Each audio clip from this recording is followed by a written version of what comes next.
Today we're doing a little public service announcement on rhythm, movement, and Parkinson's disease.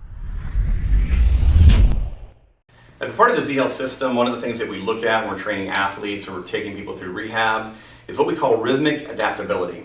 Rhythm plays an enormous role in human function, right? Most people can think about, I've watched a show, ER or whatever, and we see the heart rhythms, right, as the machine goes beep, beep. What we don't want is a straight line. We know neurons, stuff in the brain, function along rhythmic stimulation and rhythmic inhibition. So rhythm really is a basic part of human existence. Now, how this plays a role for a lot of us and what we need to be able to do is we need to develop rhythmic adaptability. And in a very simple way, what that means is if you're an athlete or someone that's just interested in health, you want to be able to move at different tempos, move at different speeds without it causing degradation in your movement.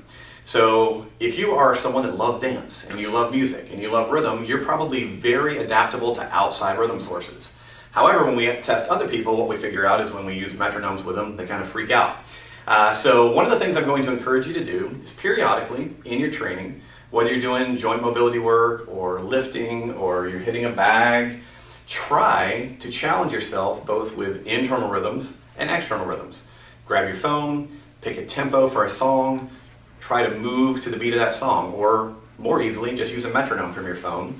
And like I said, play with different rhythms, see where you're most comfortable, and then over time, go below that and above that. Now, I know that doesn't sound like that big a deal. Why would I do that? It's good for your brain. That's why.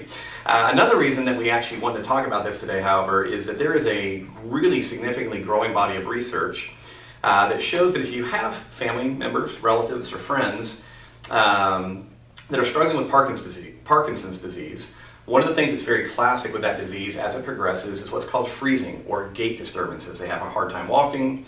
And what has been shown in many studies is that using rhythm, they call it RAS, rhythmic auditory stimulation, in people with Parkinson's often improves their ability to walk. Now, there's a couple of caveats to that. One of the things that they're also finding is that lower tones, like deep bass tones, tend to work better. And it's great to have a device for someone working with them that can adapt the rhythm as they move.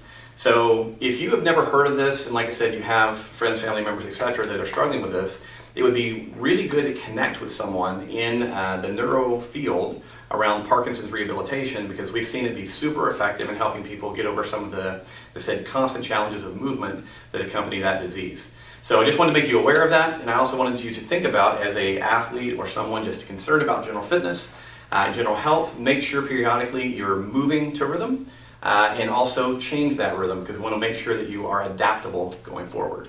So if you're not sure how to start with this, let's just be really clear. Let's say you don't have a regular joint mobility routine, or you don't hit a bag regularly, or any of that stuff. How do you get started using rhythm as a part of your training? Let's assume you do something called walking. Easiest thing to do, grab your phone, pick a beat per minute that kind of matches your most comfortable walking pace. Put in your earphones, take a walk. 5 minutes later, increase the pace. Maybe 5 beats per minute to 10 beats per minute. Walk with that. 5 minutes after that, drop it down 5 to 10 beats per minute and walk with that. Again, nothing super complicated here. We're just trying to give you a different brain stimulus because of where this information is integrated. A lot of times people identify that walking a little faster, a little slower than your typical rhythm actually improves how you feel. So that would be an easy way to get started if you're not sure. Hopefully that makes sense. And like I said, you can take that same idea and apply it in a lot of other venues. So good luck. All right, rolling. Yeah. Today we're doing I don't know what we're doing. All right, try that again. We have the outtake. Okay. That was terrible. It's all right. Fascinating.